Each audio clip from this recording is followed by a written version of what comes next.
Good evening दोस्तों। Please जब तक हमारा ये सेटअप सही नहीं हो रहा है 10-15 दिन अभी लग जाएगा रूम खाली होने में और सारा ये कुछ होने में। तो तब तक मैं छोटे छोटे वीडियो जो है जो मैथ में खास करके भी आप लोगों को क्लियर नहीं हुआ होगा तो उस पर मैं बात कर लेता हूँ, जिससे आगे जो है जब हमारा सब कुछ हो जाए तो एकदम फ्लुएंटली चले पूरा। तो आज मैं डिसाइड ये किया हूँ कि आपको एक प्रोपोर्शनल कांस्टेंट जो आप यूज किए होंगे उसके बारे में थोड़ा डिस्कस कर लेते हैं, प्रोपोर्शनलिटी कांस्टेंट के बारे में।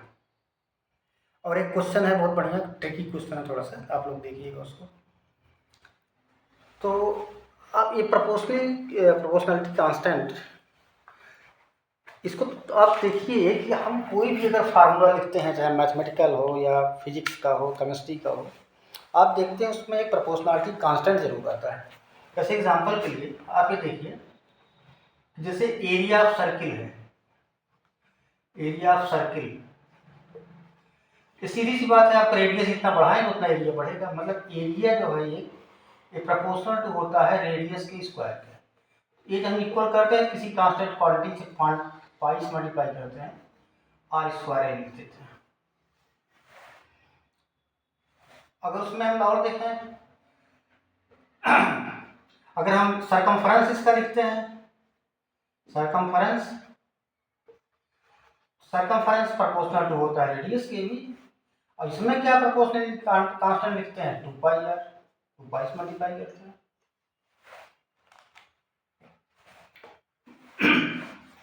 इसी तरह से अगर आपका ये कूलॉम लॉ होता है, कूलॉम लॉ,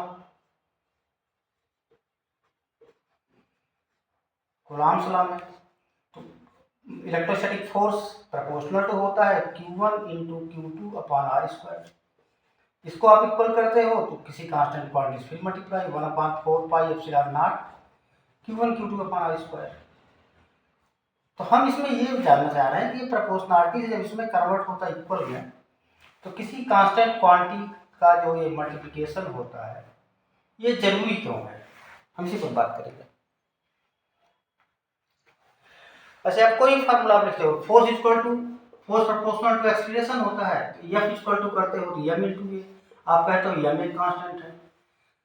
उसका ओम्स लॉ लिखते हो तो B प्रोपोर्शनल टू I लिखते हो, V equal to I into R कर देते हो, R इंटू आई कर दो तो R इसमें कांस्टेंट हो जाता है।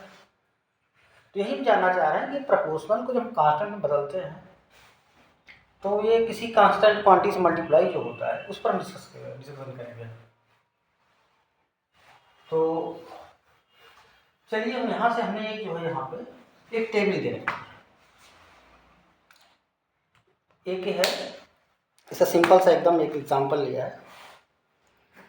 तो इस टेबल में इसी से मैं आपको समझाऊंगा कि ये प्रोपोर्शनल और एंटी प्रोपोर्शनल ये क्या है और एक जरूरी क्यों है कि हम एक कांस्टेंट क्वांटिटी से मल्टीप्लाई करें। तो हमने इसमें 3 जो है इसके लिख दिए हैं। एक चलो हमने एक्स को जो डिफाइन किया हुआ है, सपोज करिए आप मार्केट जा रहे हो, आपको 100 रुपये घर से मिले हुए हैं, आपको सब कुछ चीज़ खरीदना, कोई आइटम सपोज करो आप पेन ही खरीद रहे हो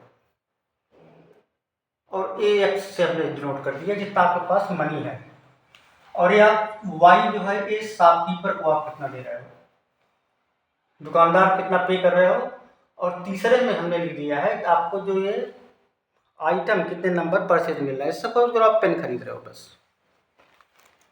तो चलिए पहला केस है, आपके पास 100 रुपीज़ है, आपने उसको कुछ नहीं दिया मार्केट शॉपकीपर को, और आपको उसने कोई भी आइटम नहीं दिया, तो 100 हो गया, 0 हो गया, 0 हो गया।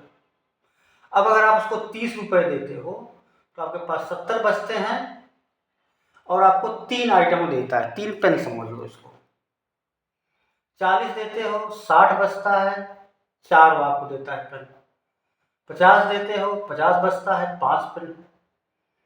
90 रुपये इसको देते हो, 10 आपके पास बचता है, और 9 आपको आइटम दे देता है। अब इसमें प्रोपोर्शनलिटी क्या मतलब है, आप इसमें देखो कि जैसे जैसे आपका एक्स बढ़ रहा है, इसको हम जेड नाम देते हैं, नंबर ऑफ आइटम को, एक्स और जेड अगर एक्स की वैल्यू हमारी ज़्यादा है तो जेड की वैल्यू भी ज़्यादा है, सॉरी वाई और जेड में। वाई की वैल्यू मतलब आप ज़्यादा शॉपकीपर को दे रहे हो पैसा, तो जेड की वैल्यू भी उतनी हिसाब पड़ रही है। 0 था 0 है, 30 है 3 हो गया, 40 है 4 हो गया, 50 है 5 हो गया, 90 है 9 हो गया। मतलब जैसे जैसे वाई बढ़ रहा है वैसे वैसे आपका जेड बढ़ रहा है। इसको हम लिखेंगे वाई प्रोपोर्शनल टू जेड। ये प्रोपोर्शनलिटी किसी में है, समान अनुपात का। मतलब वाई जैसे जैसे बढ़ रहा है वैसे वैसे जेड बढ़ रहा है। दूसरा केस, ये यक्स के साथ क्या रिलेशन है वाई का, यक्स के साथ क्या रिलेशन है। आप देख रहे हो यक्स जैसे जैसे कम हो रहा है वैसे वैसे वाई बढ़ रहा है।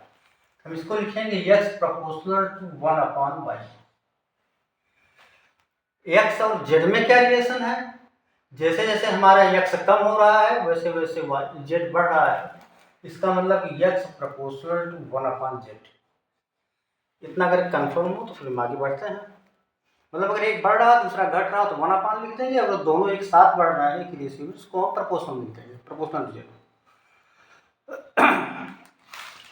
अब जैसे हम इसका दोनों का देख रहे हैं वाई, चलो यही हम एक केस लेते हैं, वाई प्रोपोर्शनल टू जेड वाला। इतना हम मिटा दे रहे हैं इसको, ये नंबर ऑफ आइटम है। अब यहां से आप देखिए जरा सा,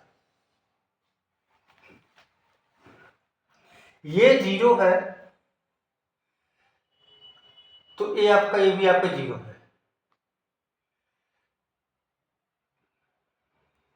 अब इसमें देखिए एक हम, ये प्रोपोर्शनल वैल्यू आपका वाई प्रोपोर्शनल टू जेड है, ये इक्वल कब होगा। इक्वल होने का मतलब हम इसमें 10 से अगर मल्टीप्लाई करें, जैसे इसी को आप ध्यान से देखिएगा,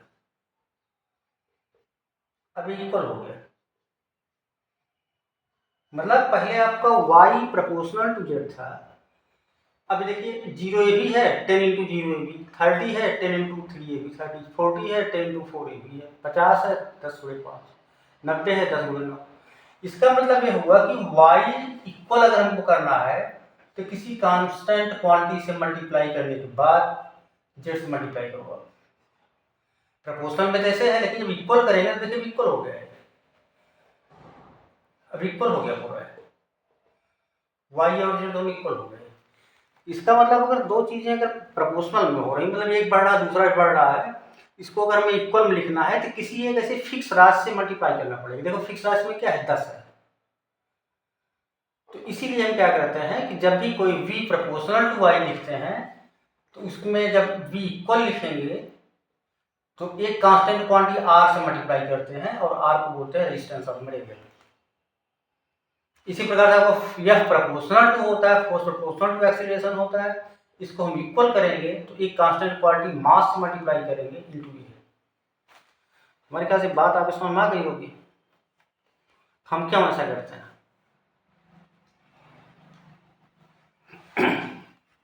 चलिए क्वेश्चन हम आपको दे देते हैं, बड़ा बढ़िया हमको लगा एक लड़के ने वैसे मजाक मजाक पूछ लिया था, हम तो उसको बता दें लेकिन आपको शेयर कर देते हैं। ये क्वेश्चन इस तरह से है, कोई एक आपको triangular shape right angle triangle बनाते हुए, ये कोई खिड़की है, कुछ भी ऐसा है, समझ कुछ भी खिलौना कोई कंस्ट्रक्शन है, तो इसको कम करके हम लोग बनाते हैं।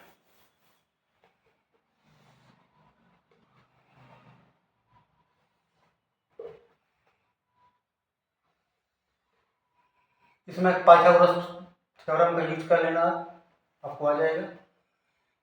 इसमें एच है अगर तो H square equal to A square plus B square जानते हो गया, बेस अगर एच है तो ये 90 डिग्री है। इसमें उसने ये कहा है कि ये जो लेंथ है ये 12 सेंटीमीटर की है और यहां से यहां तक 5 सेंटीमीटर है।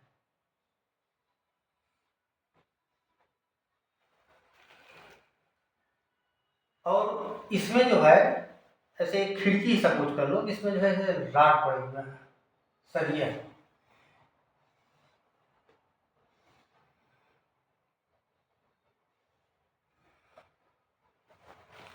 1 2 3 4 5 मतलब एक एक सेंटीमीटर पर ऐसे राड पड़ा हुआ है। 1 सेंटीमीटर सारा सेम है, मतलब घटा बढ़ाने का आपके लिए आसान होगा। ये भी 1 सेंटीमीटर, 1 सेंटीमीटर ये भी है, 1 सेंटीमीटर ये भी है, 1 सेंटीमीटर ये भी है। तो मतलब ये आपका ABC है, एक ट्रायंगल है। इसमें एक एक 12 सेंटीमीटर इसकी हाइट हो गई और ये 5 सेंटीमीटर इसका बेस हो गया। उसमें 5 राड इक्वल डिस्टेंस पर पड़े हुए हैं, एक एक सेंटीमीटर पे, तभी तो 5 हो गया है। तो निकालना हमको ये है इसमें कि इस पूरे कंस्ट्रक्शन में कितने सेंटीमीटर की सरिया लगेगी। मतलब हमें चाहते हैं कि ये पूरा इसमें मान लो राड बनाना है, ऐसे ये पूरा कंस्ट्रक्शन बनाना है, खिड़की बनाना है, हमको जो इसमें कितनी सरिया लगेगी, कितने सेंटीमीटर सरिया। मतलब हमें जो ये आयरन है, आयरन लेंथ ये हमको चाहिए कितना सेंटीमीटर है। क्वेश्चन समझ में आ गया होगा कि 12 सेंटीमीटर है और 5 सेंटीमीटर है। यहाँ पर 90 डिग्री एंगल बना रहा है। ये एक राड पड़ी हुई है, इसमें से एक एक सेंटीमीटर पे राड पड़े हुए हैं, 1 सेंटीमीटर पे। हमको निकालना है कितना टोटल जो है हमको राड लगेगा। क्वेश्चन आप करके शेयर करिएगा। और अब इसके बाद मैं चाह रहा हूँ कि एकदम लोअर क्लासेस के लिए भी एक बना दूँ। अलजेब्रिक ऑपरेशन कैसे करते हैं, जैसे -2x × 3x, ऐसे जो भी करना हो, गुणा भाग जोड़ना घटाना कर दें। फिर उसके बाद वोल्टेज करंट और रेजिस्टेंस पावर ये सब थोड़ा सा बता दें। फिर हम आपके इलेक्ट्रॉनिक कंपोनेंट पर आ जाते हैं। एक एक इलेक्ट्रॉनिक कंपोनेंट तब तक सकता मैनेज हो जाएगा, तो मैं लाके लाइव आपको दिखा दूँगा। और एक कमरे वाला थोड़ा सा है, वो 15 दिन बाद कहाँ है खाली कर देंगे। ठीक है, आप तब तक इसको करिएगा, कमेंट जरूर डालिएगा। नहीं आता तो मुझको साफ कर दिखा दूँगा कल ही। ठीक है, ओके, थैंक यू।